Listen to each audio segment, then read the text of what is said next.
Tonight, we have a great show for you. KUSA 9 News Denver Samantha Schacher has a workout with Inward Fitness Daniel Ward to see how easy indoor workouts do during the winter. You don't want to miss this episode. Then, 11 Live sports anchor Maria Martin has a one-on-one interview with Kennesaw State head coach Jerry Mack to talk about the massive success with the Owls and a contract extension. You don't want to miss the story. Later, General Hospital's star Enid McCoy joins in with Pam and Tommy as she has an interview with Tommy to talk about her storylines. You had to see it to believe it. Next, from managing seasonal allergies to avoiding tick bites, NBC medical contributor Dr. John Torres shares tips to help your family embrace spring while staying healthy. Also, we are going to have a recap of a lady who has an interview with 11 Live Cheryl Preheim as she is going to talk about her story at the WellStar Free CareerCare Program. You don't want to miss the highlights of last year's series of Better Work and music for the American rapper Qwon as he performs at the end of the show. Get ready as a brand new episode of First Talk starts right now.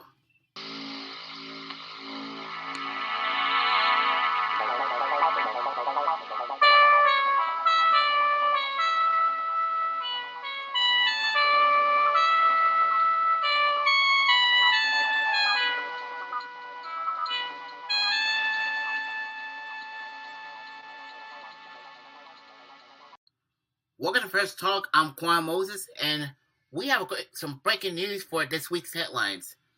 Alex Jeffrey Pretty was a 37-year-old intensive care nurse at a Minneapolis Veterinarians Affairs healthcare system who was fatally shot by federal agents in Minneapolis. He was recording federal immigration agents with his phone during Operation Metro Search enforcement action. The video shows Pretty stepping in to help a woman who agents had pushed to the ground. He was pepper sprayed and tackled by multiple agents.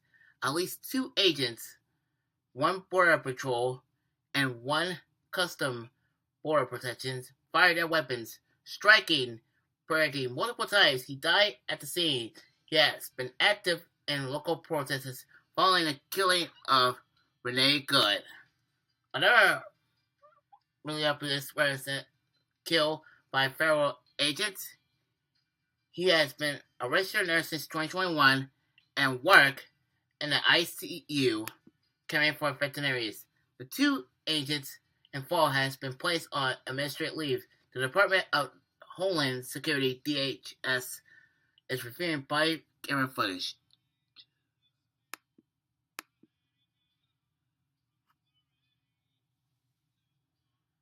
The national debate about Pretty's death.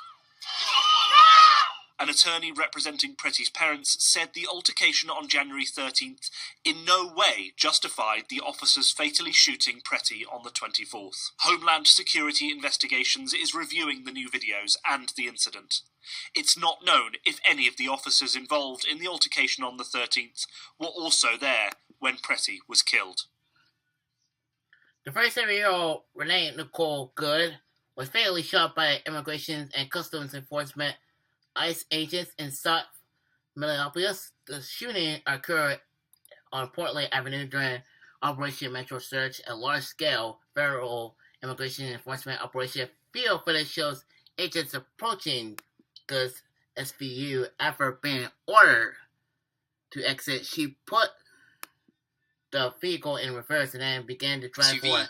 ICE agent Jonathan Ross fired 3 shots into the vehicle as he moved away, struck Good in the head, chest, and arm. Officers telling Good to get out of the car. She backs up, then forward, and shots are fired. The Department of Homeland, according to White House and DHS Secretary Christine Nolan, claims the agents act in the self-defense. After Good attempts to weaponize her physical controversially, local leaders like Minneapolis Mayor Jacob Frey described the shooting as BS and an unjustified attack.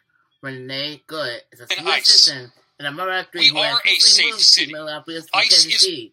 She was an award-winning poet and graduated of Old Dominion University and a member of the LGBTQI plus community, while federal officials label her that our community a container. City leaders and family state she was acting as a legal officer to protect her neighbors. Veteran of ISIS Special Response Team, she was Vice President. not a professional activist, but simply I can say that a compassionate person. Her death brought nationwide ICE out for good.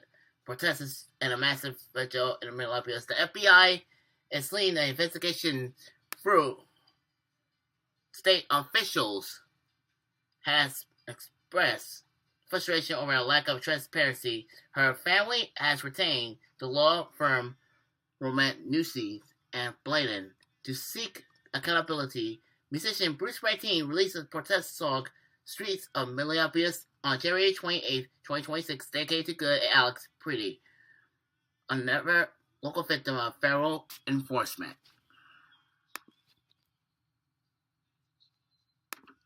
Fulton County is currently at the center of a federal investigation. The FBI is accused a search warrant at the Fulton County Elections and Operations Hub and UNC to seize all original ballots and records for the 2020 general election.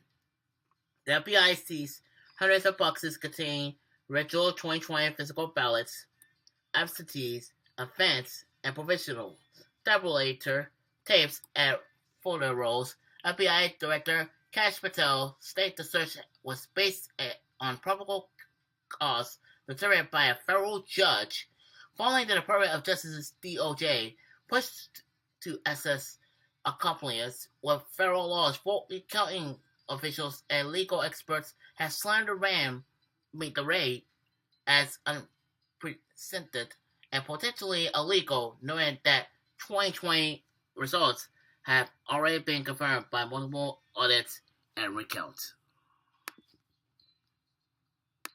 Jose Abreu, the man found guilty of killing Georgia nurse student Laken Riley while she was out for a run on a trail along UTA's campus in February 2024, is requesting a new trial according to court documents obtained by a level life on Thursday.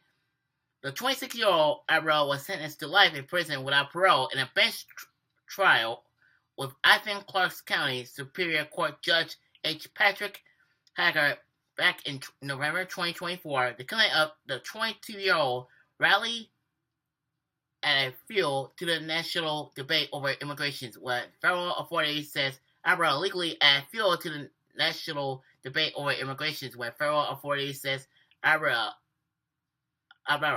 illegally entered the U.S. in 2022 and was allowed to stay in the country while he pursued his immigration case. But there was no mention of Abreu's immigration status during the trial. Abreu's was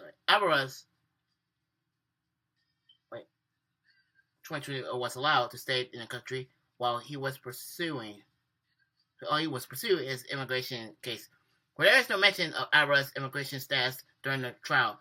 Abreu was found guilty of all 10 counts, which includes malice murder, 3 counts of felony murder, kidnapping with bodily injury, aggravated assault with intent to rape, aggravated battery, obstruction or hindering a person making emergency telephone call, tampering with evidence, and peeping Tom. The evidence shows that Abreu killed Riley because she would not let him rape her. Prosecutor Sheila Ross says Abreu's DNA was found under Riley's fingernails, and her DNA and Abreu's were found on a jacket that police found in a trash bin in his apartment complex. A man seen in security footage throwing that jacket away was identified as Abreu by his brother and another roommate. His trial is scheduled to hear arguments for a new trial. Abreu's defense attorneys claimed the intentional verdict was contrary to the law and evidence, and that the court committed critical legal errors from yesterday.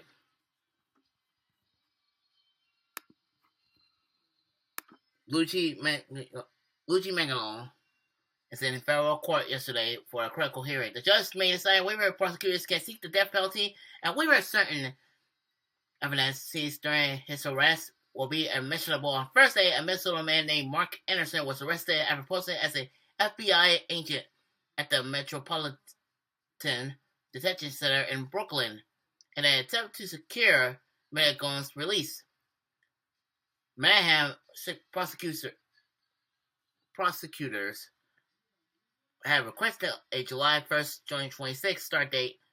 Jury selection is tentatively set for September 8th, 2026. Opening statements are expected on October 13th, 2026. But this could shift to January 2027 if it remains a chemical case. President Donald Trump says Thursday that he will be naming his pick Friday for the new Federal Reserve Chair. Began the premiere for Melania, the film about the first lady, Melania Trump. The president says a process that began last summer of finding his pick to succeed current chair Jerome Powell is about to end. Former Fed Governor Kevin Warsh is suspected to be Trump's pick, according to multiple media reports. If Warsh, 55, is Trump's nominee, and likely won't ripple markets because of his past Fed experience and Wall Street's view that he wouldn't automatically do Trump's bidding. The process for deciding on Powell's replacement began in September with an 11-candidate field that include past and current Fed officials, economists, and Wall Street investments professionals.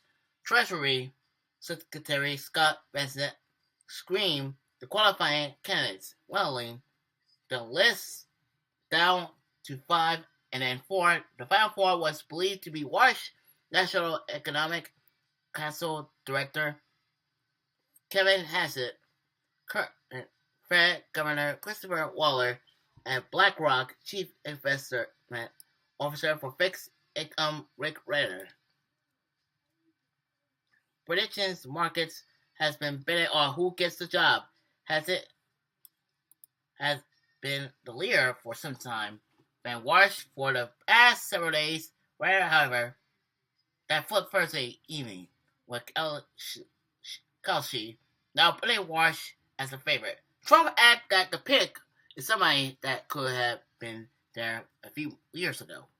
Warsh is known to have been in a running back in 2017 when Trump decided to nominate Powell as administration. Source told CNBC that Warsh was at the White House on Thursday. However, a White House official dismissed speculation. President Trump will make an announcement that his pick for the Federal Reserve at the appropriate juncture, aiding in all reporting on the Federal Reserve Chairman nominations process until there is a waste of everyone's time, said White House spokesman Kush Desai. For his part, Powell spoke at questions over Weaver. He will stay on after his term as chair expires in May. Powell has the option of serving out the remaining 2 years of his governor's term.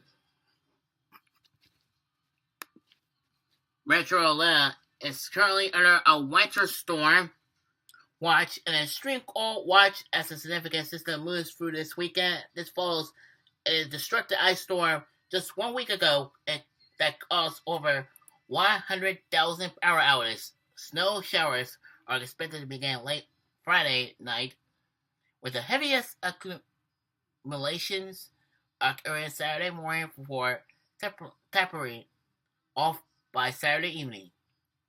Metro Atlanta is forecast to receive up to 2 inches of snow.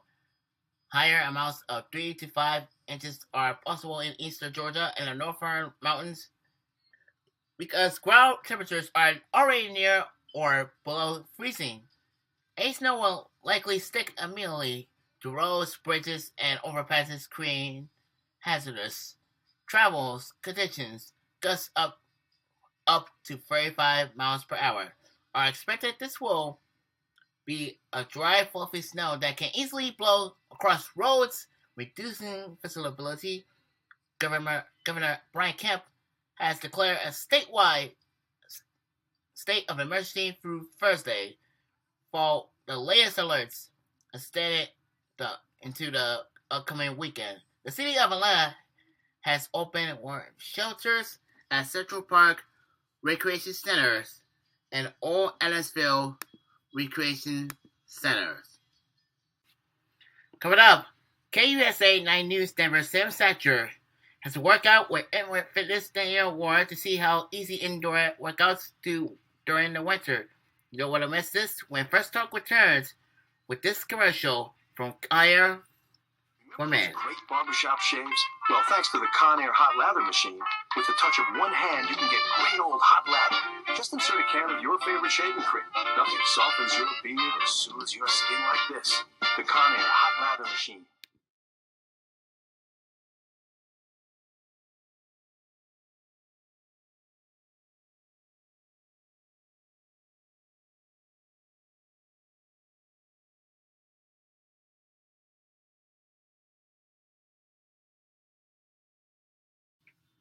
Welcome back.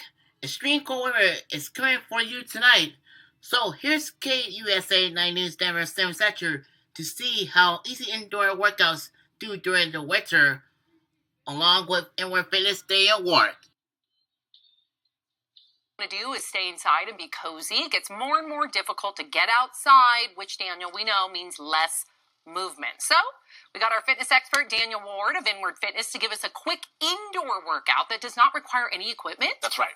We have our best equipment already, right? Just our bodies. And so you're right. When it gets cold outside, we have a pull just to stay cozy, hang out, relax, couch, blanket, right? Fireplace. Glass of red wine. And love it. There you go. Okay, take it. Keep going.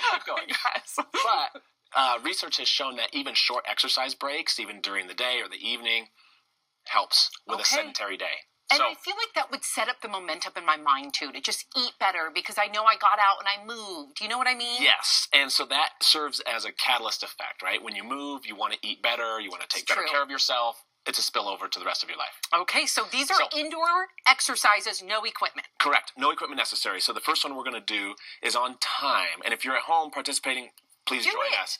20 seconds of squats, then we're going to hold it at the bottom, and then we're going to do a jump squat. And if you can't do a jump squat at home, then just go back to your regular squats. Okay, I'm going to follow your lead. Ready? Yes. Okay, here we go. Okay. So we're going to do 20 seconds of squats, up and down.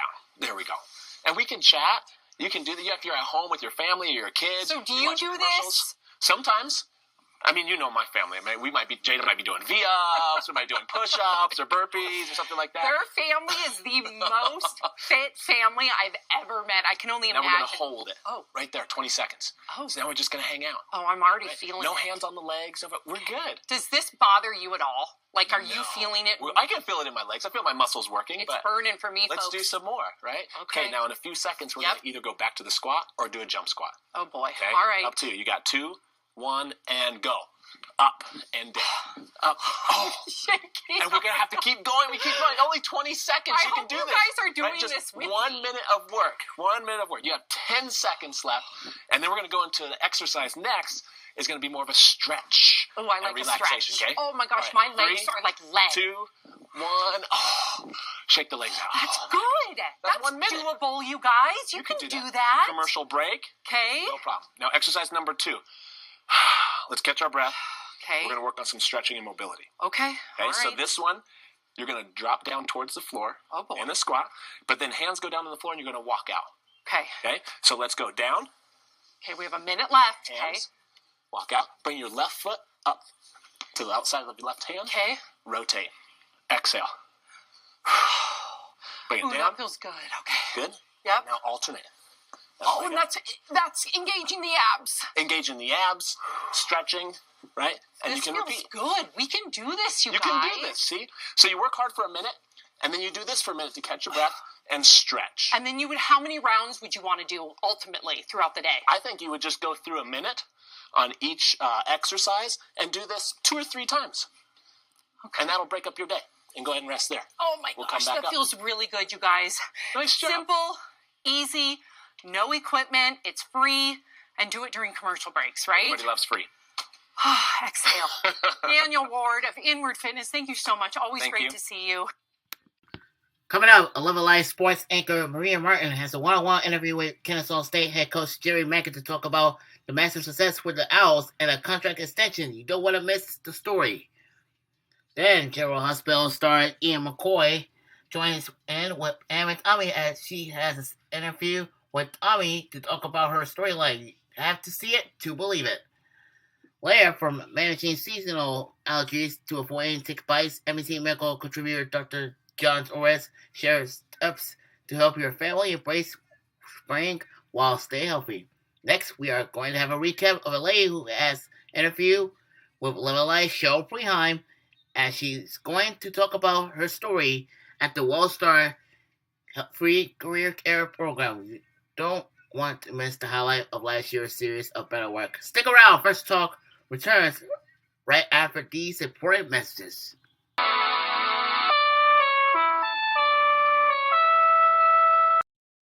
When I give my love, I give all of it. I love only one man. I wear only one fragrance. Emerald. It's the essence of my love. Emerald. Need help? Yeah, I've got 10 minutes to get to the radio station. Here's the problem. Jasmine cologne. Easy to wear, hard to resist. And for that great smelling guy who started my car, I get off the This electronic timer will show how fast you can relieve sore throat pain. My sore throat feels very red and hot. Will you try Chloraseptic? Sure. Now watch the timer. Oh, that's nice. That works really good. With doctor-recommended Chloraseptic, relief is just seconds away. It'll work on your dandruff. I know. I'm just afraid of what it'll do to my hair. Look, if I can trust my hair to it. Today's Head & Shoulders. It really does care for your hair. Tough dandruff protection that works only on your scalp, not your hair. Gentle conditioners go there. Work on your dandruff? That I expected. But this is incredible. Today's Head & Shoulders. Dandruff care that's good for your hair.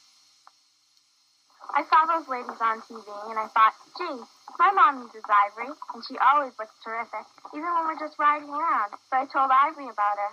I don't always look terrific, but using Ivory sure helps make my skin look healthy.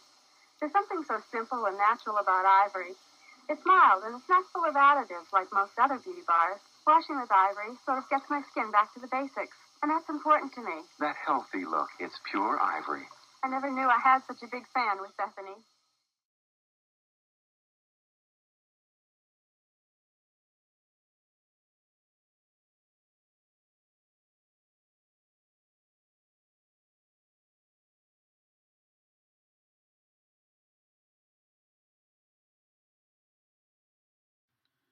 We're back. Kennesaw State Owls are playing tomorrow against the New Mexico State Aggies at the KSU. Which is the tonight. They're ready to play against the New Mexico State Aggies at the KSU Convocation Center at Kennesaw State University. But unfortunately, after the football season is already over, it's kind of turned the page as Level Life sports anchor Maria Martin has a one-on-one interview with Kennesaw State head coach Jerry Mack to talk about the massive success with the Owls and a contract extension. Everybody, Watch. I am so excited to be joined by the man of the year. Can I call you that? Is that okay? Please don't do that. Okay, well, too late. I already did. The head coach of the Kennesaw State Owls, Jerry Mack. What a phenomenal year you've had. And it's still going because you got a bowl game to play.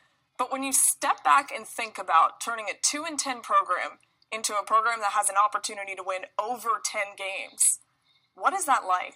Man, just phenomenal. What a phenomenal year. Compliment to the players, the coaches, the support staff, our administration, because when people have a year like this, I get a lot of praise, but they don't see all the things that happen behind the scenes, all the support that we've gotten from the community in Cobb County, just everything that goes into putting in a season like this. It's hard to win 10 games in a football season, and you did it at a time where a program needed a lot of turnaround, as we mentioned off the top. How hard is it to accomplish something like that? It's extremely hard. The time that you put in day to day, just the hard work, and getting everybody to buy in. That's the biggest thing that we had to really just kind of put our foot down and go forward and do. When you look at all the people that we brought into the building, not only just players, support staff, coaches, everything about the program is just totally different, all the way from the equipment man all the way to the video guy. And just to get everybody singing out the same hymn book, making sure everybody's on the same page. I said it before, leadership is real, but it also takes everybody to truly buy into the vision that we're trying to accomplish. How'd you get people to believe in Kennesaw State? Because it's hard for transfers to look at Kennesaw State after a 2-win season, new head coach, but you got a lot of people to buy in. How'd you do that? Yeah, consistency. We tried to be as consistent as possible every day. To come in the building and enjoy working with one another, enjoy being around one another, whether they be players or coaches. Because at the end of the day, when you go to Disney World, everybody's happy until you look at your checkbook, and then you're a little disappointed.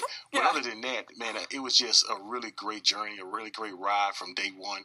We walked in the building, I think January the 2nd or 3rd last year, and we just put our head down, and it wasn't easy. Sometimes it was ups and downs. Sure. We talk about as a team riding the emotional roller coaster, which means just like a family, we're going to disagree on some things, but at the same time, we're going to be respectful in how we go about doing our business. What's the reception been like on campus? You guys just brought home a Conference USA championship. You're going to a bowl game for the first time in program history of the school. What is it like to walk around campus and have the fans really be on board with this one? Well, today it's kind of cold, so there's not going to be a lot of walking around campus today. Right. But overall, the reception has been great. Just the support from the community, the love you get from the administration and all across the board, it's been really good. But it just shows, when we came here, we talked about being as good as we want to be, as fast as we wanted to be. And, we came a long way in a really fast time. And I think it opened up a lot of people's eyes to just how good Kennesaw State could really be on a national scale if we all work together. Let's talk about the conference championship for a second. It was a resilient win by your team. We've seen that a lot from the Owls this year.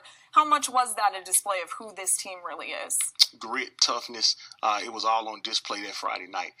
You saw, 4th and 14, what Amari Odom did to convert that. Then you saw him the next play step up and throw a strike for a touchdown to a guy that hadn't caught a lot of passes the entire year. Neville Dean did a great job finding open space. So what you saw is everything kind of come together. There were ups and downs throughout the course of the game. We had great momentum for about 3.5 quarters, and then all of a sudden, that last, say, 8 to 9 minutes, the momentum swing came toward Jacksonville Stateway.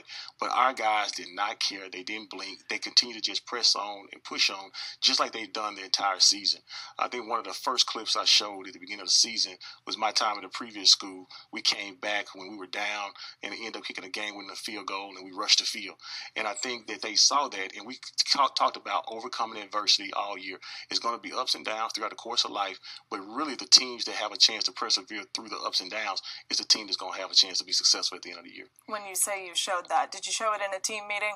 We did. We showed it in a team meeting, awesome. and we just showed it was defense, offense, and really it's just the emotional roller coaster of football. There are going to be momentum swings throughout the course of a game, throughout the course of a season. You're going to end up having a guy that you depended on to be a starter, but at the end of the day, he may not be in that role by the end of the season. Amari Odom was our starting quarterback. You saw Dexter Williams did a great job coming in at times and leading us to some victories. We had a starting linebacker to go down, and you saw a young freshman come in and end up being one of the freshmen of the years in the league this year. So you just so many things that happen during the course of a season. Everybody, all 75, 76 people that we put on that bus or plane, they have to be ready to play. You mentioned the quarterback. It was interesting. You played 2 for a large majority of the season. Then Amari Odom ultimately takes over at the job. That's pretty unconventional. You don't see that a lot, especially in college football. Talk about the beginning stages of that quarterback battle and ultimately how Amari took it over. Well, with so many ups and downs throughout the course of the spring, we brought both of those guys in last January. And, as we kind of got out of spring football practice, we felt like one was going slightly ahead of the other. Yeah. As we kind of go through fall camp, that's why you work during the summer, because we saw another one that started to really come along through the summer practice, through fall camp, and he deserved an opportunity as well to show us what he could do. Yeah. So we go through the course of the first part of the season, and, we're still really in a quarterback battle, what I call the exhibition season, when we played Indiana and Wake Forest and those guys. Yeah. But as we kind of get through that exhibition type season, what you start to notice is one guy started to slowly separate himself from the other. And about the time we got into, our conference play, we had kind of calmed down and we had solidified that Mario was going to be the starter. And at times, he played extremely well, but at times he kind of became injured and he wasn't able to complete some games. So that's why you never know what that opportunity looks like for you. And Dexter came in and did an excellent job of closing games out, or he did an excellent job of starting the games and doing the opportunities that he got to start in. And that's what it's all about. That's what true teamwork truly is. Everybody understanding that when that opportunity comes, you have to strike while the iron's hot. What's it been like coaching those two guys, especially two that came into your program, as you mentioned, they transfer in from another school, both want an opportunity to start and play, but they each had their own moments where they contributed a lot to your offense this year? I think they both bought into the idea of we can do something special here at Kennesaw State.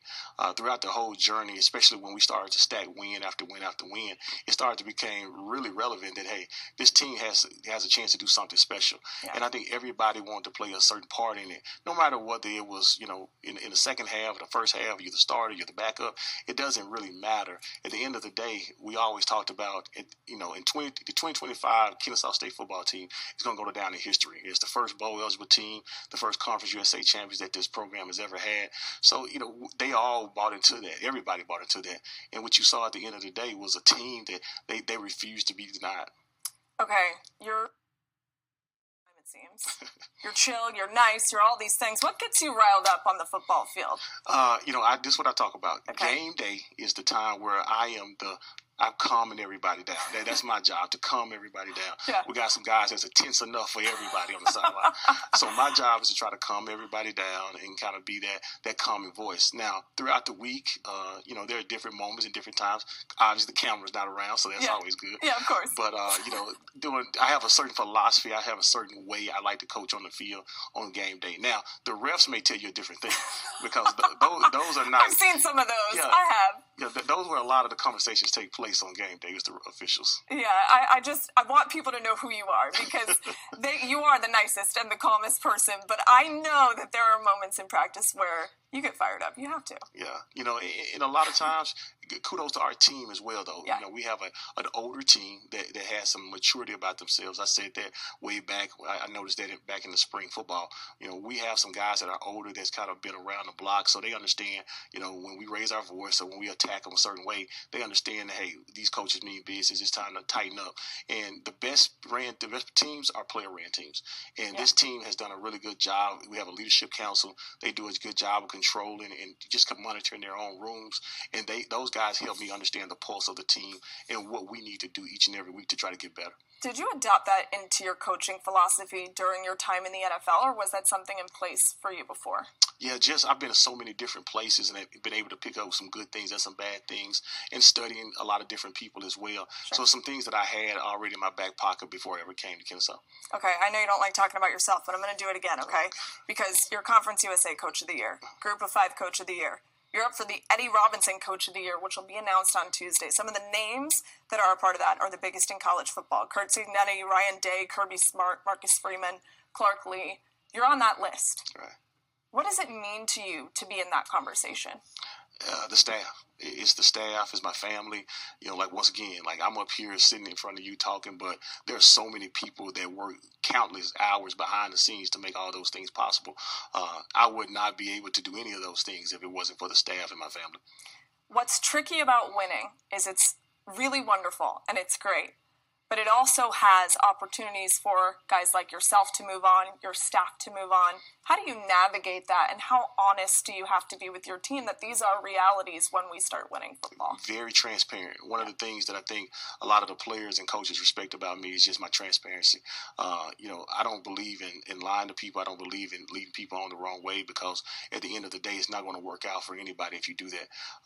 When all the job chatter started to calm down about myself, I addressed it with the team and kind of talked about, like, these are my goals. My destiny, my journey is not necessarily theirs. And I understand there are going to be opportunities for those guys. Some will choose those opportunities. Some will choose to stay and continue to try to build something special here in Kennesaw. Same with coaches.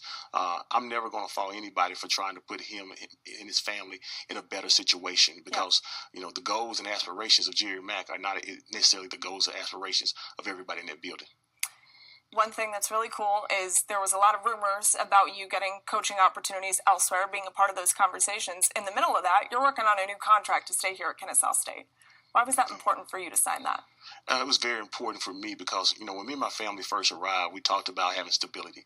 And this place, Kennesaw, has provided great stability. I see myself, I see our family really doing something special here, growing as a family, growing as a community. Kennesaw State is not, our goal is to make it a sleeping gym. We wanted to make it known across the entire Southeast and across the country.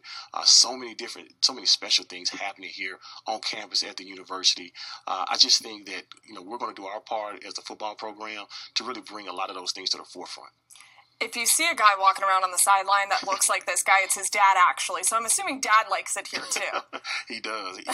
They came to all home games. They'll be at the bowl game. Yeah. I think they actually came to the Jacksonville State game because it was close to as well. That's awesome. Yeah, and the relationship between you and your dad is so cool. He certainly has his opinions, I'm sure. He texts you, right, and tells you, great win, do this differently. How does that work? Yeah, I'll get a long text every week at the beginning of the week. He does his scouting report really early, so he gives it to me Sunday night.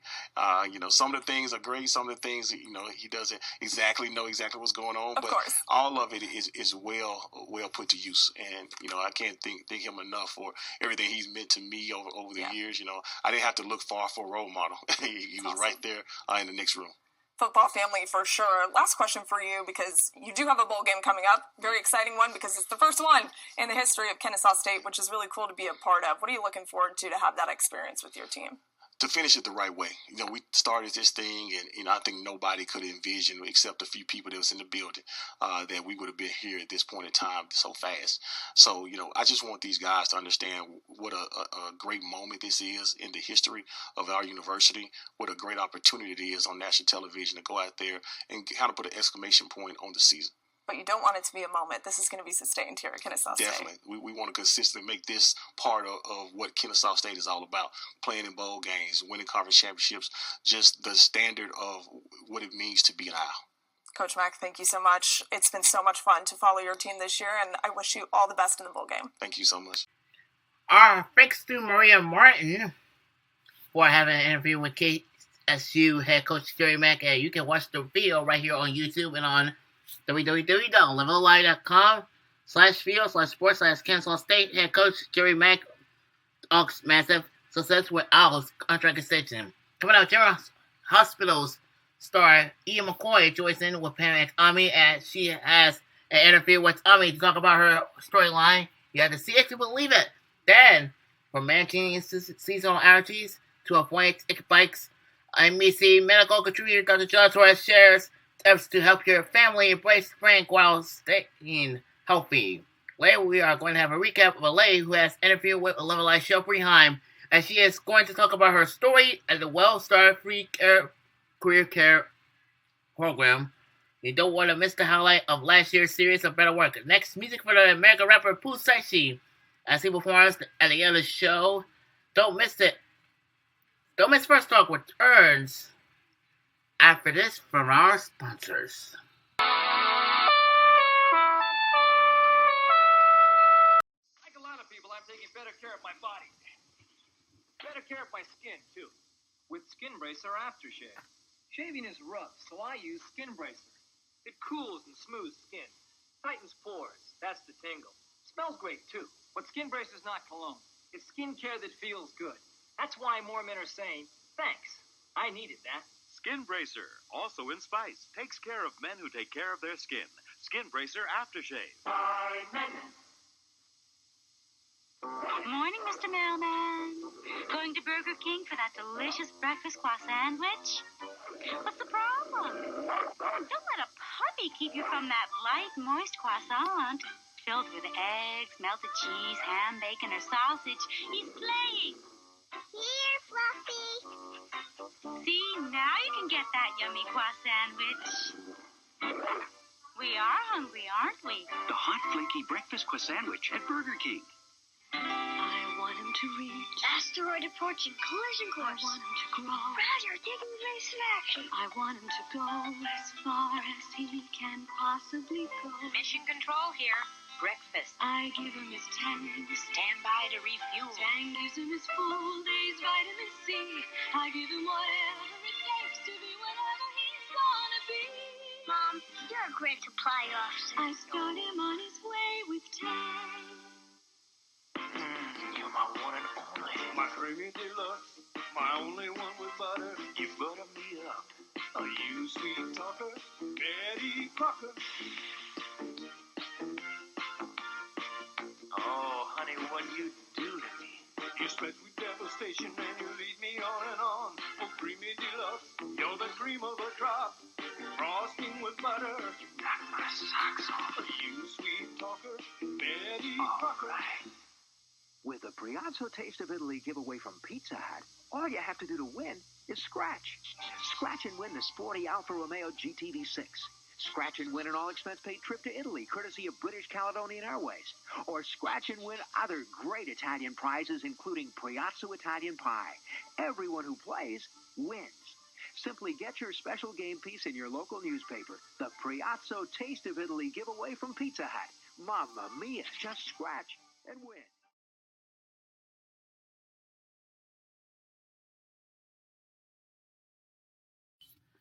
Before her breakout on General Hospital, she appeared on Nickelodeon's The Thundermans and Game Shakers, as well as Disney's XDs. Welcome to Prank.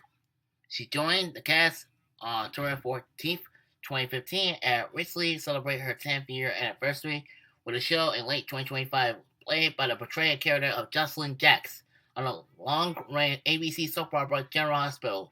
She won the Daytime Emmy Award for Outstanding Younger Performance in a Daytime Drama Series in 2023. For 2 years, she lost her mother, Natasha, to cancer since November 2023. This led to a brief hiatus from General Hospital in early 2024 while she grieved. She is currently in a relationship with fellow actor Jonathan Hyde.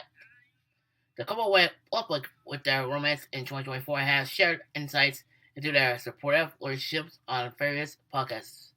And now General Hospital star Ina McCoy joins in with Pam Tommy as she has an interview with Tommy to talk about her storylines.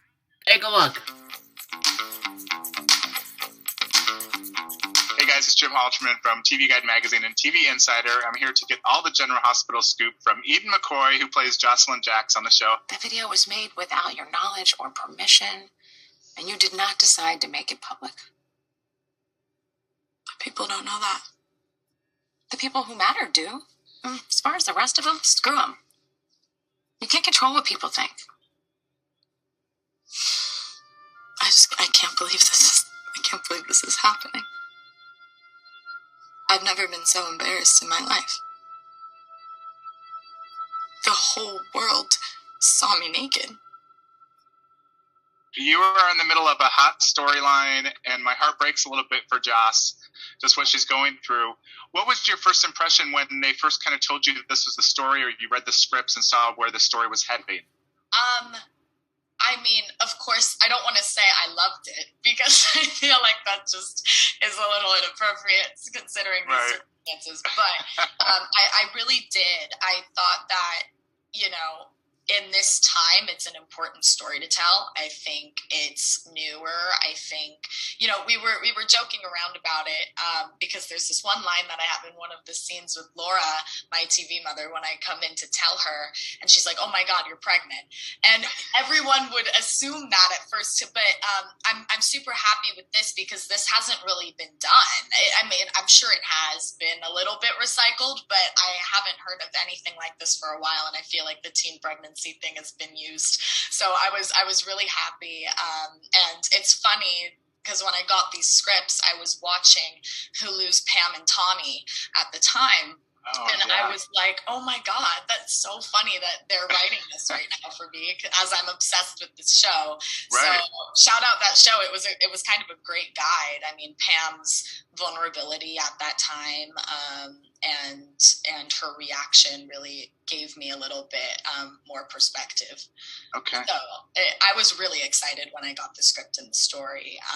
Because it's fun for everybody. I mean, not just for me and Cam in that relationship. It gets the parents involved. It gets the best friends involved. I love fighting with Esme. So it really was just a combo of greatness. Now, where we're at in the show, Cam and Joss have shared their story. They thought that might put a lid on things, but there's still a lot of drama being swirled around them. And how are they reacting at this point? How are Joss and Cam handling this and their relationship? It's a lot of pressure for them to deal with.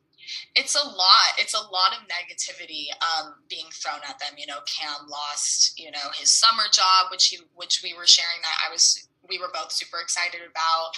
I had to shut down social media. It takes a big toll on the relationship. It's kind of unfortunately poisoned this really pure and special moment of intimacy between these two people. So, when something like that happens and something so ugly becomes associated with it kind of, I think for Joss, at least I can say, I think it's kind of creating this like uncomfortable block, which is not in any way fair. But, there's feelings when trauma like this happens that you can't really ignore. And I think, them being intimate with one another, that's gonna be the challenge to face next and how they navigate that. I think it'll be really interesting to see how that unfolds and how different Cameron and Jocelyn react to that. It's an interesting layer that I'm excited for. Yeah, and there's also ripple effects because Trina got pulled into this. And and that probably impacted their friendship at least a little bit, even though. I think it did impact it, but I was really happy because Trina and Jocelyn decided to go into this process as a team and supporting one another, and I would expect nothing less from that friendship. I think. That was the way to go for sure. I love that Jocelyn's first reaction was, oh my God, it's Esme. Like, in no world could this ever be Trina. It just shows the loyalty that Trina and Joss have in their friendship, and the fact that Trina's so supportive, of course, and I'm so supportive of Trina and so defensive of Trina. It brings the friendship even closer together. So I think that was a really powerful moment. Without spoiling too much, I want Esme to go down in a big way because she's behind all of this. Right. But is that even possible? Because they don't really have the proof they need at this point. Right. That's the big $1 million question. It's what do we know? What do the cops know? What's going on? Jocelyn's so confused on how they haven't even arrested Esme already. She's like, I know this. But obviously there's all of this weird planted evidence. I'm not even really sure of the details of that, to be honest with you. So I'm with the audience on that one. I'm like, I don't know how this is going to unfold right now. But I would love to see Esme in jail. And I think that's definitely what Jocelyn wants. Jocelyn wants a big consequence. Like, this affected a lot of people. And this is something that Jocelyn and Cameron will carry with them forever. Like, this kind of stuff doesn't go away. I want to ask you more of an actorly question because, we said goodbye to Sydney, who's played Trina for a while, and now we have Tabiana Ali playing the role. How is it as an actor just to kind of try and build that instant connection that you've had with the character, but the actor is kind of new? But how do you guys work on that together? Tabby was amazing. I think that me and her just kind of from day one was a huge day. Our first time shooting together was the sex scene playing in the sex tape playing in class, and it was like crazy town. Like, she came in at the craziest moments and the most complicated to play moments, but she just like killed it. Of course, I was so sad to say goodbye to Sydney. I mean, we've worked together for years and we've worked on bond and created that relationship for so long, and that will always be special and that will always be what it is. And, we don't want to change too much, but I think it's kind of interesting to see the differences between the two actors and just see what new things we could bring into it. You guys, General Hospital airs every weekday on ABC. Thanks to Ian McCoy for talking with Tommy from Pam and Tommy. You can watch her on General Hospital every week Thursday afternoon right here on ABC. Coming up, from managing seasonal allergies to avoiding tick bites, NBC medical contributor Dr. John Torres shares tips to help your family embrace spring while stay healthy. Then we are going to have a recap of a lady who has interviewed with Levelized Cheryl Preheim, and she is going to talk about her story at the WellStar Free CareerCare Program. You don't want to miss the highlight of last year's series of Better Work. And later, music from American rapper Pusashi as he performs in the other show. Stick around, more first talk coming for you right after the commercial break. Stay with us.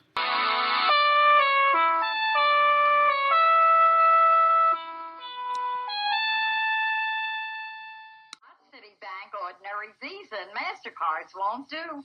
No, Citibank always has to be better. Just by using them, my son earns bonuses called Citi Dollars. They save him up to 40% on nice gifts. But does he get me a grandfather clock or a color television? No, not my son. Come on, Mom, let's go. Come on, just a few more miles. Keep pedaling down that road. Citibank's Visa and MasterCard. It's Citibank that makes them better.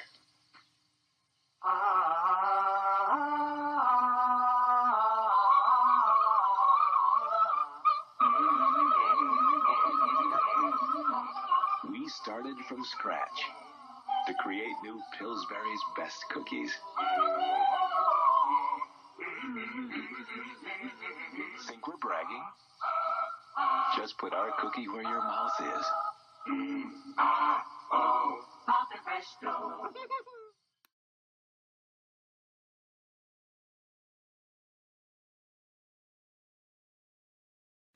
Spring is just around the corner in about 2 months until March through May. Hopefully, allergies can be bad because it's snowy and it's still winter, which is the season. But with ticks and allergies, how can we become safe and healthy on managing seasonal allergies to avoiding tick bites? NBC medical contributor Dr. John Torres shares tips to help your family embrace spring while staying healthy. Check it out. Great to be here. All right, so our first question comes from Matt Gallo. Let's take a look. Hey, Dr. John. With the weather warming up, my family and I are going to be getting outside a lot. What are some tips to stay healthy this spring? You know, this is the great part of springtime, right? You get to go outside, you get to enjoy the sun, you get the vitamin D from the sun, but you want to be careful. First and foremost, sunscreen, extremely important. You want to make sure you wear it appropriately, and that means reapplying it every couple of hours, especially if you're sweating a lot or if you're in wet activities, pools, things like that, maybe even more. Bug spray, super important because the bugs start coming out, and we know that we are getting more diseases coming in here, West Nile virus, Zika, those types of diseases. So you want to protect yourself from mosquitoes, from ticks. Bug spray is the secret. Like, what's that ingredient you need in there? DEET is one of them, and picaridin is the other one. And it just depends. Some people like one more than the other. They're both very effective. Hydrate. Can't overemphasize. I'm from Colorado where it's a dry climate, and so we realize we need to hydrate. But even in humid climates, you need to hydrate as well, you and the children, because it's easy to get dehydrated. And treat injuries early. This is mostly for the dads out there because how often have you seen it where they limp around for a day and they're like, it'll be fine, and the next day their ankle's swollen. Suck it up. Treat injuries early. That means you can get back to what you want to do easier. All right. Okay. So it's springtime. Allergies top of mind for a lot of folks who deal with it, but some people are dealing with it for the first time, like our producer April. Hey, Dr. John, I've never really had allergies before until this year. Is it possible to develop them over time? And what's the best way to treat them? You know, it's certainly, it's a great question. It certainly is, because all of a sudden you're in your 30s or 40s and you start getting allergies. Well, it could be a couple things. One, pollen counts are going up. And they used to teach us in med school, not completely accurate, but if pollen counts go high enough, we'll all get allergies. And so if they get high enough, you might develop allergies. Plus, new pollen's moving in because new plants are moving with the climate change. And you yourself might move to an area where there's new pollen out there. And so it's one of those things you want to make sure that you take care of. So here's how you do it. Stay indoors with the air conditioner on if pollen counts are high. So make sure you check your pollen counts. I call our hair a pollen sponge. So rinse your hair before you go to bed, because otherwise, not me. You get except for Al. Rub your scalp. That's why you don't have allergies, huh? Otherwise, you get the pollen on the pillow, and the second you turn over, it gets right into your nose. Don't wear outdoor shoes indoors, because it's the same thing. You're just going to drag that pollen right through the house. And then get on top of these. So use over-the-counter nasal sprays, the antihistamines that are out there, wonderful medicines that can treat, but make sure you start before your allergies start, because otherwise it's hard to catch up. What about indoor allergies? I'm sorry? Indoor allergies. Yeah, indoor allergies, especially this time of the year, because if you're just starting your air conditioner, you haven't changed the filters, you're going to get that puff of dust in there. So you want to be careful. One other thing about the sprays, you got to keep using them. You have to keep using them. They don't work right away. They take a few days to work. And so you want to keep using them, even if you're not having allergies through the allergy season. We've got another producer question, one of our favorites here. Kind of weird, because I just saw him in the studio. He could have come up to ask you himself. Ask me on the side. But Brandon decided to take this question. Okay. Hey, Dr. John. Now that it's spring, I was wondering, is it still possible to get a cold? And how do I tell the difference between a cold and allergies? Brandon forgot his microphone. Definitely possible to get colds this time of the year. You can even get flu this time of the year, because we've seen it throughout outside of flu season. So there's some keys here. If you have a fever, that is not allergies. That is going to be either colds or flu type situations. If you have a sore throat, again, that's probably more cold or flus and allergies. The big key with allergies: itchy, watery eyes, runny nose, scratchy throat, top of your mouth kind of things. If you start getting body aches, it could be either. But again, fevers and cough, sore throat, those are usually not allergies. So keep an eye on that. Okay. Good advice as always. Thank you. John, thank you. And now it's time to see what's popping over pop culture. Number 1, Kanye West Ye's new album, New album from Ye, the artist formerly known as Kanye West, is set to arrive on March 20th. The rapper has inked a partnership deal with an independent music company, came out for the release of Bully. His 12th studio album, Ye, began recording Bully more than 3 years ago, even going so far as to release an accompanying short film edited by Hype Williams and starring his son, Saint West, in March 2025. The timeline for the version of the album arriving this March is unclear, but Rolling Stone has confirmed that Bully was complete before the publication of Ye's recent ad on the Wall Street Journal. In the ad, which took the form of an page-long open letter, he apologized for his many years of anti-Semitic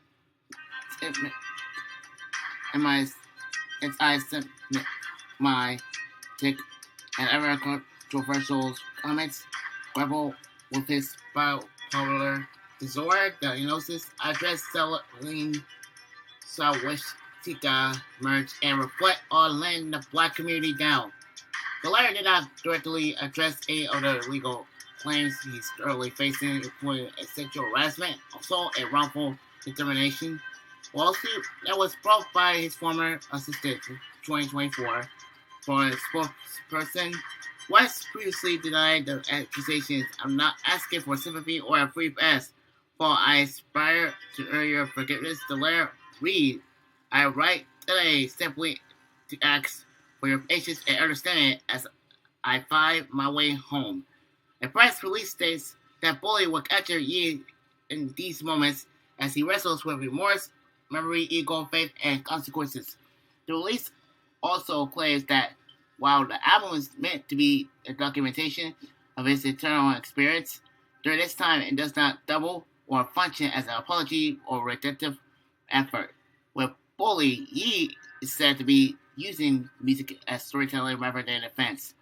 His previous solo full-length release, Donna 2, struck in 2022 via the audio remix device theme later than in an edit form in 2025 via Ye's brand YCY. Yeezy also paid for the WSJ ad space. In a review of the intentionally released version of Bully, Rolling Stones note that, according to Ye, having a focus on the album were AI, but added that there were clear moments that show glimmers of his past. On Bully, Ye sounds like he did on 808 and Heartbreak, where he used auto-tune to build a one-hit crescendo, a dramatic effort for a man at his limit emotionally. The review read, Bully has some juice. More life than any of his posts. The life of awful work. Number 2, Jake O. The Fallout.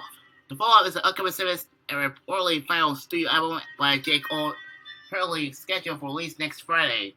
The album is widely considered the conclusion of the Fallout era, a multi-project rollout that includes the off-season and a mixtape My Delete Layer. While the official track list is under wraps, songs like Middle Child initially teased as a lead, and the My Delete Layer series have served as precursors to this final statement. J. Cole has hinted that the album will address his legacy, the state of hip-hop, and his eventual retirement from the spotlight. It will be released through his own imprint, Treeville Records, in partnership with Interscope. Number 3, A$AP Rocky, Don't Be Dumb. A$AP Rocky's long-awaited fourth studio album, Don't Be Dumb, officially debuted at number 1 on the Billboard 200 for the chart.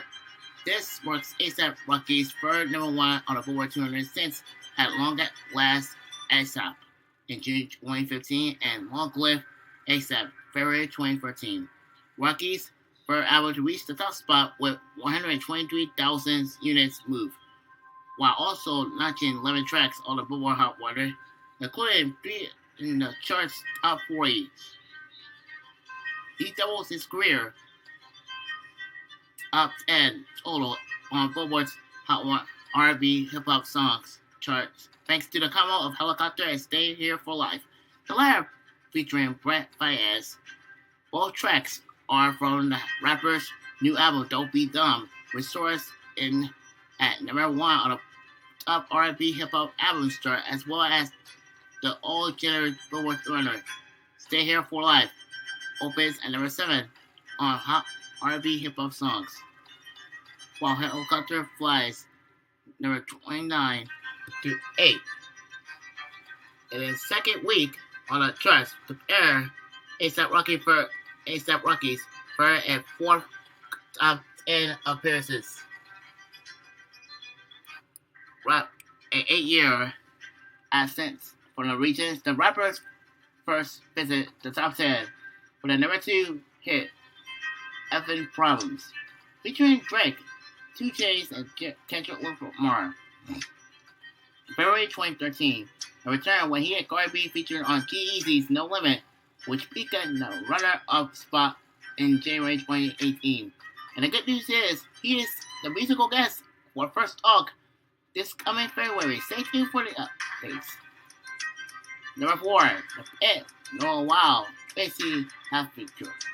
In the Mack's medical drama, The Pit, Noah Wild stars as Dr. Michael Robbie Romantic, while Tracy Half-Picture portrays senior resident Dr. Heather Collins in the first season, despite being a central character. In season 1, Tracy Half-Picture did not return for season 2. Her absence was formally addressed in season 2. Episode 4 is out 10 a.m., which aired on Thursday. Dr. Collins finished her residency at Pittsburgh Trauma Medical Center and moved to Portland to work as an attending physician. It was revealed that she moves to be closer to family and is adopted a baby as significant development following her career's miscarriage storyline. In season 1, Noah Wild and KUSA producers state that Half-Picture's departure was partly a story decision. Since the show is set in a teaching hospital, characters naturally graduate and move on. While note that he and Half-Picture were amused by fans' speculations regarding her exit. He described her character as the one that got away for Robbie, explained that her career was on an upward trajectory. He didn't want to PD. Half-Picture confirmed her exit in July 2025, calling her time on the show an absolute privilege. And number 5, the 68th Annual Grammy Awards. The 68th annual Grammy Awards are set to take place on Sunday at the Crypto.com Arena in Los Angeles. Comedian Trevor Noah is returning for a 6th and final time on host. The Recording Academy has officially released the full list of nominees for the 2026 Grammys, marking the start of this year's Grammy season and setting the stage for Music Speaks Night. The nominees were announced today during a live stream with artists including Chappelle Doji, Karol G, Mumford & Sons, Sabrina Carpenter, Sam Smith, and more. Presented on 95 Grammy categories. This year's nominations span a wide range of artists, genres, and projects, from established acts to first-time nominees.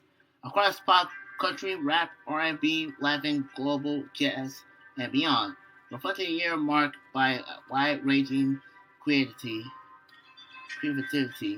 in music. Winners will be determined by the Recording Academy's voting members, a peer group composed of music creators, including artists, songwriters, producers, engineers, and more. The Grammy votes decide every Grammy nominee and Grammy winner revealed on Music Speaks Night, reinforcing the Grammy Award as music's only industrially recognized peer honor. This year also marks a notable update to the Grammy Award process. The 2026 Grammys will introduce two new Grammy categories: Best Traditional Country Album and Best Album Cover.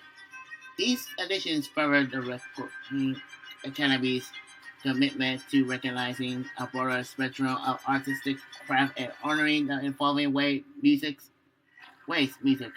is created and experienced. The 2026 Grammys will take place Sunday live at Crypto Arena in Los Angeles, broadcasting live on the CBS television network and streaming live and on demand and on Paramount. Now, we all see her going one-on-one with Living Life Cheryl Preheim for an interview, but this is going to be a story that you will remember, as Cheryl has a Better Work episode when she has a talk with Shakita Starks at the WellStar Free CareerCare Program. Take a look. Every day in the clinic is a step closer to Shakita Stark's next goal. What do you love about medicine? I love everything about medicine. I get to take care of patients. Healthcare is a big change from where she started. I started off as a warehouse worker and ended up in the nursing field, and I found my true passion. I really like taking care of people. WellStar's Career Care Program was the perfect fit for this busy mom of three. Free training while she worked. We wanted to take care of all of those things that might be a financial burden, remove that. So it opened up the market to whomever might dream or have courage or confidence to think, I can do this. Shakita started as a patient tech in the operating room. Now she's a certified nurse's assistant. We're not just investing in your education and developing you, but we're guaranteeing your placement. Your systolic number is 119. That's the coffee, girl. You had 2 cups of coffee. I did. You did? I did. See? I knew it. Shakita's drive to help others comes from a personal place. Her brother had autism. He was rushed to the hospital with seizures. When someone you love is hurting and needs help, it means everything when somebody shows up. Nurses came in, and they were phenomenal. And that's what's like, I love the fact that they were so caring and attentive to him. And I was like, you know what? I can do that. And you are doing it, and really doing it in his honor and his legacy. Yes.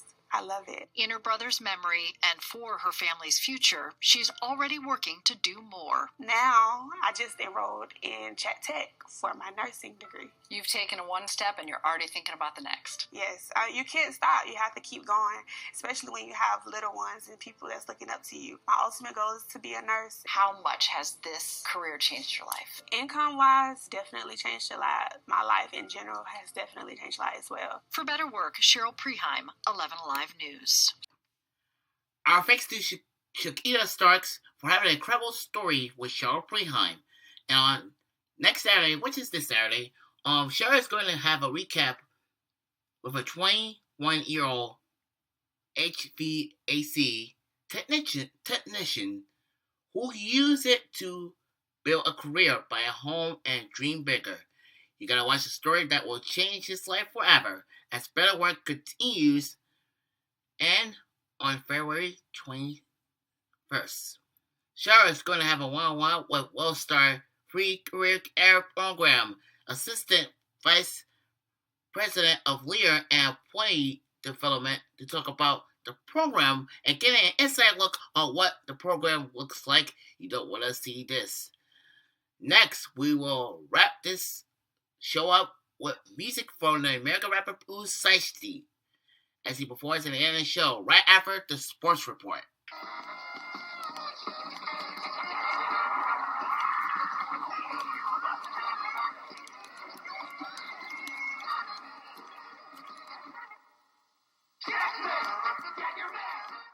It's me, your dry skin. I'm craving something we're missing. The ceramides in CeraVe. CeraVe moisturizers, developed with dermatologists, contain 3 essential ceramides to replenish ones I've lost and help repair the skin barrier in 1 hour. So I can lock in moisture for up to 48 hours of hydration. From the #1 dermatologist-recommended skincare brand.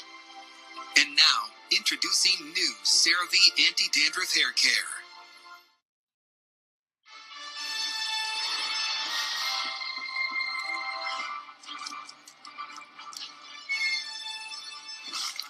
Some like them on an ice cream sandwich. Eat them how you like them. Pop-Tart, crazy! Now is the time to buy quality hardwood furnishings from Rose City Antiques. Another 2 containers have arrived from Europe just in time for our January clearance sale. Thousands of square feet of furnishings and unique decorator items, all priced to clear. You've never had a better opportunity to save. So hurry down for the best selection. We're open 7 days a week. The incredible savings during our January clearance sale will convince you that Rose City Antiques is more than just another antique store. Come and get it. The lowest factory-sponsored truck financing. 8.8 annual percentage rate on any new 85 Nissan truck to qualified buyers at participating Datsun dealers. On the regular bed, 8.8 can save you over $600 in interest. At a sticker price of just $59.99, it's a great deal. With 8.8, it's even better. Only from Nissan. Only for a limited time. So hurry. At 8.8, these trucks are going fast.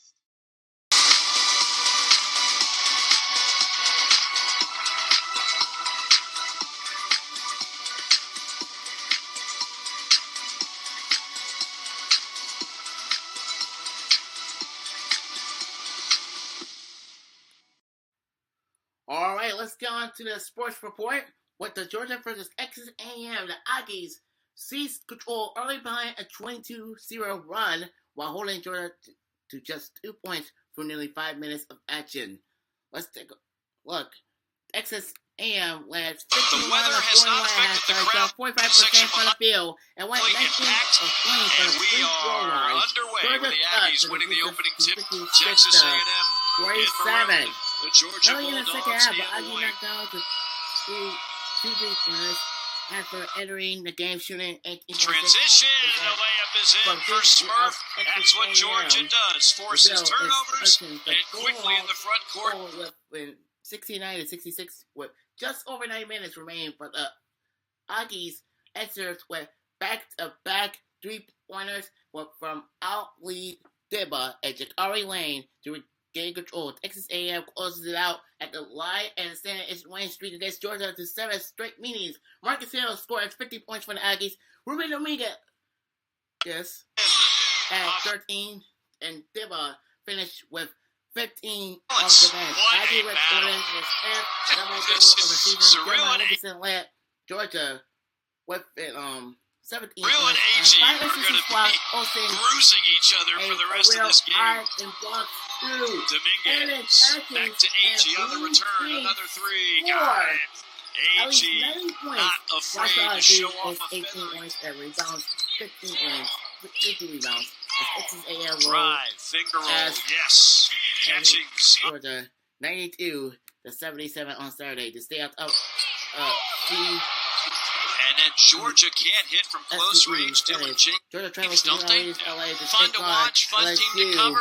This Saturday. And still in first place. And let's get on the UNC versus Georgia Tech. The 6'10" Aleta Naif set a school record by scoring 20 points for the 50th time as freshman. He has been tied with Tyler Hansborough, who had 14 games and 20 points for the Tar Heels in 2005-2006. Wilson set another school record by reaching the Baker Life with the first 21 games of his college career. He broke a tie with Ryshawn McCoy, who had at least 10 points in his first 20 games of 2002-2003 where Lynch Snow, pulling outside of his fulfilling. Henry Figueroa gave North Carolina a devastating 1-2 on target inside with 20 points and 12 rebounds. The Tar Heels won their third in a row. The Wilson had an improved result. He was already his nation losing and 62 the day down late for the Tech in the latter stages of the first half. Wilson had a pair of tournament slams as well as a three-point play. This is one for a 52-37 lead at the break. The Tar Heels led by as many as 21 in the second half, ending the Yellow Jackets their third straight loss. And 6 setbacks in the last 7 games as they head towards another disappointing season in their third-year coach, Damon Stoudemire. Baye Donaco led the home teams with 27 points, but the rest of the team combined to make only 18 of 48 shots, with allowed Mayor Andre Dickens, a Georgia Tech graduate, watching the game from a courtside seat, wearing a GT cap. Caleb Wilson dominated in a return to his hometown, scored 22 points at number 16 North Carolina, cruised past Georgia Tech for a 91-75 victory on Saturday, as the Georgia Tech traveled to California tomorrow for the first of 2 straight West Coast games, including the California Golden Bears at the Haas Pavilion, Berkeley, and Neighborhood Pavilion in Stanford on Saturday. Now let's go to Kennesaw State versus New Mexico State. Johnson adds 9 rebounds and 7 assists for the Owls. Jalen Harris scored 16 points while going 5-11, 4-10 from 3-point range. Qwon Sherman had 11 points and shot 3 of 7 from the field and 5 of 8 for the free-throw line. DeMel Jones finished with 13 points for the Aggies. 10-11, 3-8. New Mexico State also got 10 points and 10 rebounds from Julius Mims. Chris Terrell had 7 points and 2 steals. Kennesaw State took the lead with 12 minutes and 14 seconds remaining in the first half. And then on trail again, Johnson led their team in scoring with 14 points in the first half. With the Owls out to 43-24 on the break. Sherman scored 8 second half points. Johnson adds 9 rebounds and 7 assists for the Owls, 14-8. 6-5 Conference USA. Jalen Harris scored 16 points while going 5 of 11. 4-10 from 3-point range. Qwon Sherman at 11 points and 3 Johnson has 11 today. I forgot. Number 11 takes it! I already said that. With that,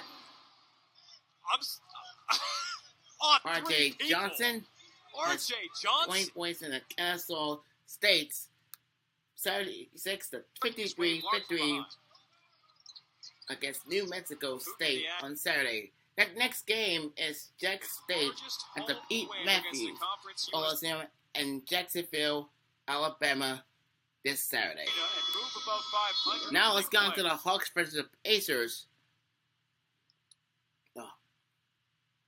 Indiana nurses a single-digit lead for much of the third quarter and led 103-100 entering the fourth, and was tied the rest of the way before Sid Cam hit a crucial 12-foot jumper with 18.6 seconds remaining to push the Pacers ahead with 127-123.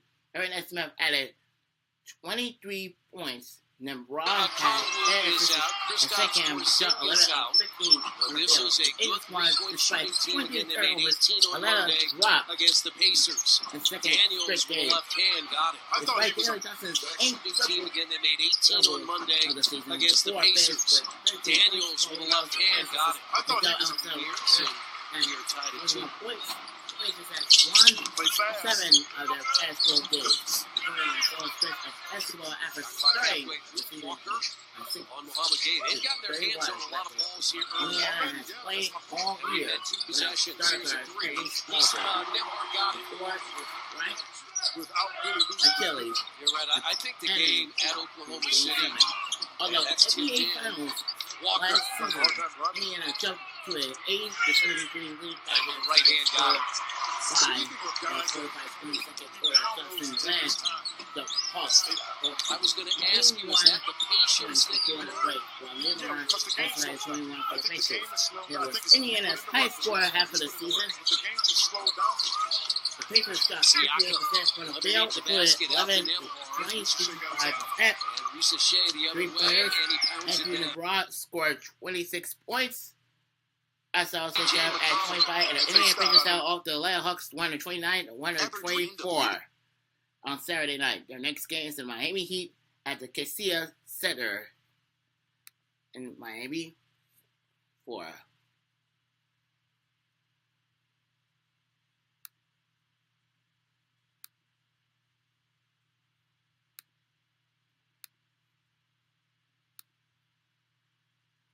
Now, finally, let's get on to the Atlanta Gladiators versus Florida Everblades. The Florida Everblades defeated Atlanta Gladiators 5-1 on Friday night at Hearst Arena, taking the final game of the 3-game slate in South Florida.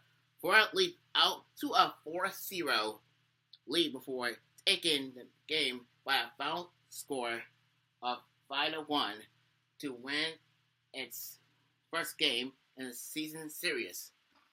Winners on Wednesday 2-0 and Friday 5-4 in overtime. The Gladiators look to do something they have never done in team history: sweep a 3-game set at Hearst Arena, playing in their 5th game in 7 days. It was going to be tough tasks as Ethan Hayter and Kevin Johnson duel between the ice their respective club. Florida was ready to play off of the opening season face-off while shooting Atlanta early. The Everblades score on their second power play of the game with 5 minutes and 16 seconds left in the opening period, taking a 1-0 lead off of Anthony Romano's 17th goal of the season. Precise passing was finished at the top of the blue paint by Romano, and the Everblades led 1-0 after 1 period. Florida outshot Atlanta 13-5 after the first period. The Everblades took full control of the game in the second period, scored 3 times to extend their lead to 4-0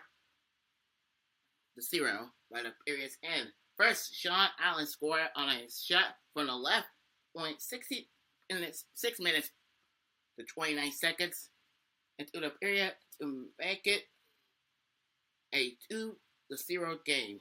Then Jet Jones scored on a breakaway 7 minutes and 25 seconds into the period to make it 3-0.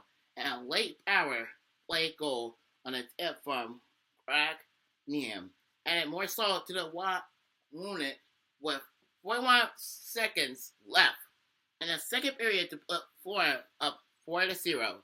The Gladiators broke shut down bid for Cam Johnson with the 4 goal scored by Mickey Bird 6 minutes and 4 seconds to the goal to the first. A rebound off of a Ryan Conroy shot hit Bird and went to the net for the score to make it 4-1. Bird's 5th of the year was assisted by Conroy and Ed Nacho.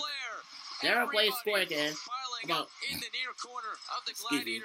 2 minutes later off on a 2-on-1 to make it 5-1 with Isaac Nurse, scoring his second of the season. Florida went on to take the game by the final score of 5-1, with Johnson stopping 24-25 and Hayden stopping 27-32. Len went 0-2 on a power play and 1-3 on a penalty kill and was an outshot 32-25. The Gladiators are off to Greece for the take on Steroids on February 3rd, which is tonight, in the final game on a 7-game road trip, it will be the Gladiators' first trip to Greece versus March 30th, 2004. Fans can tune in on Flow Hockey and YouTube with coverage on the Gladiators broadcast network beginning at 6:40 p.m. Eastern, with book drop set for 7 p.m. For Nurse, and they score. Super Bowl 60 will be played Sunday at Levi Stadium in Santa Clara, California. The game features the Seattle Seahawks and FC against the New England Patriots AFC in a rematch. So you don't want to miss it. The coverage begins right here on NBC. That we do it as Sports Pay 1. Have a good night.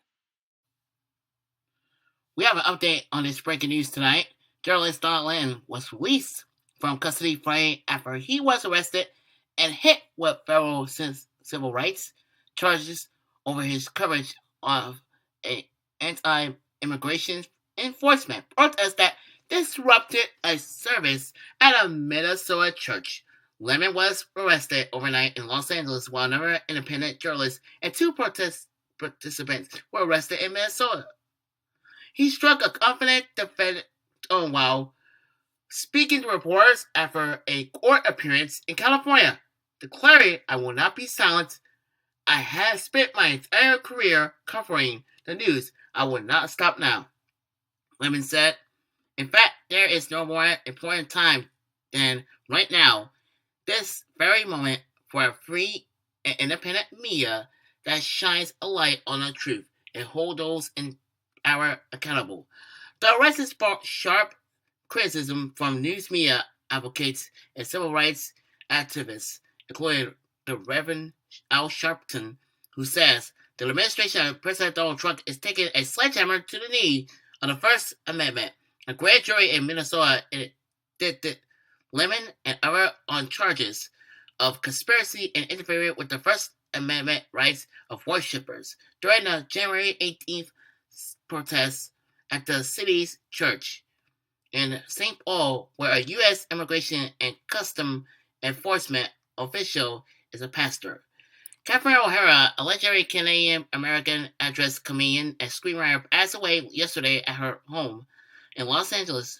Her agency confirmed she died following a brief illness. Contributes poor and former co-stars, including Macaulay Culkin, who called her Mama, and expressed his devastation, and Eugene Levy, her collaborator of over 50 years. She was most widely celebrated for her extraordinary and professional skills and a career spanning over 5 decades, from her early days in sketch comedy to become a global icon.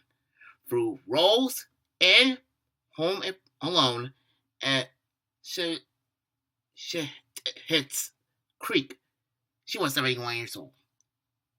And let's not forget about the Severance Son star Devin Wilson, most famous for his role as Lemma Sanford on a hit 1970s sitcom. Severance Son passed away yesterday at his home in Palm Springs, California. His death was confirmed by his family to be the result of complications for prostate cancer. He is starring alongside Red Falls as his father.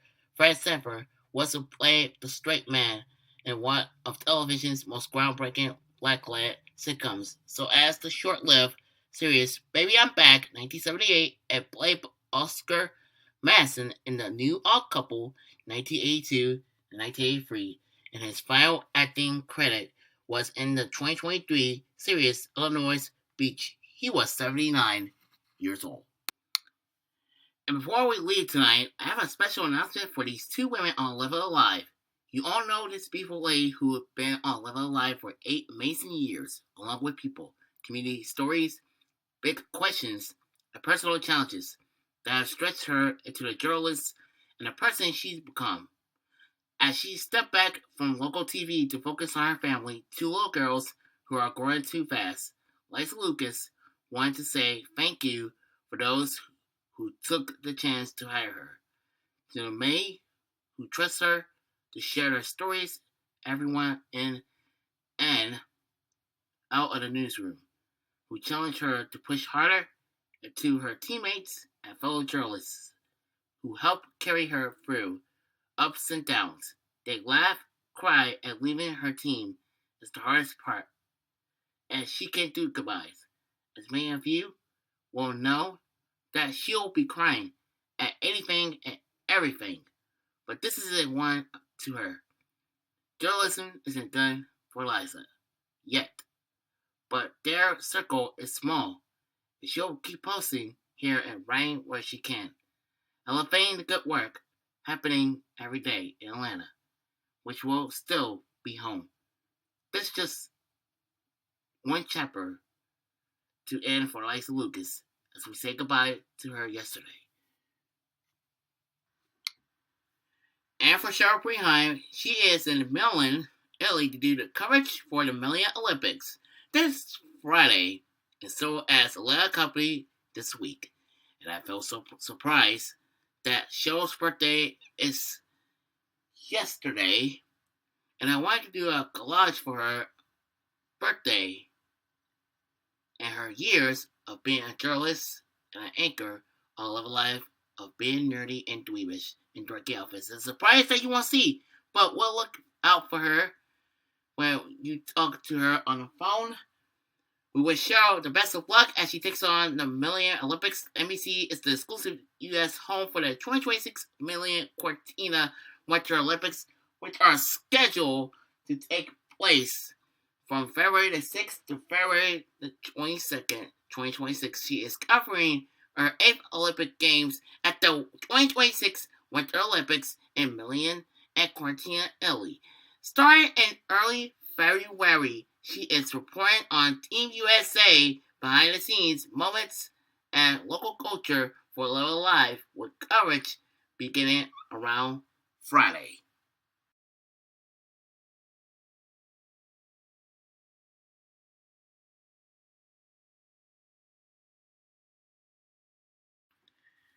And that will do it for First Talk.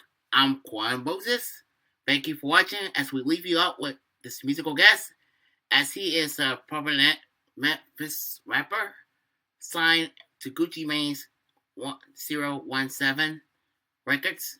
He rose to fame in 2020 with his platinum certified single and is widely recognized for popularizing the Shishi mask. Lava as a fashion staple. He was released early from federal prison on October 6, 2025, after serving 3 years of a 63-month sentence for firearm conspiracy. Last year in December, he released FDO, First Day Out, which quickly climbed to number 12 on the Billboard Hot 100, becoming his highest charting song as the lead artist, along with 2 top 20s. He has confirmed a new album is on the way and has recently been seen collaborating in the studio with fellow Memphis rapper Gorilla. In January 2026, rumors circulated that he had been rearrested. However, his label and DJ Academic confirmed he remains free, but is under home confinement, likely until April 2026, as part of his transitional release. His debut commercial mixtape, Sashi Season, reached number 3 on the Billboard 200 and has since been certified double platinum. He was a member of the 2021 XXL freshman class and was named Billboard's first ever hip-hop Rookie of the Month. And now before tonight, with this platinum certified single, Back in Blood, featuring Lil Durk. Ladies and gentlemen, ooh, Sasha!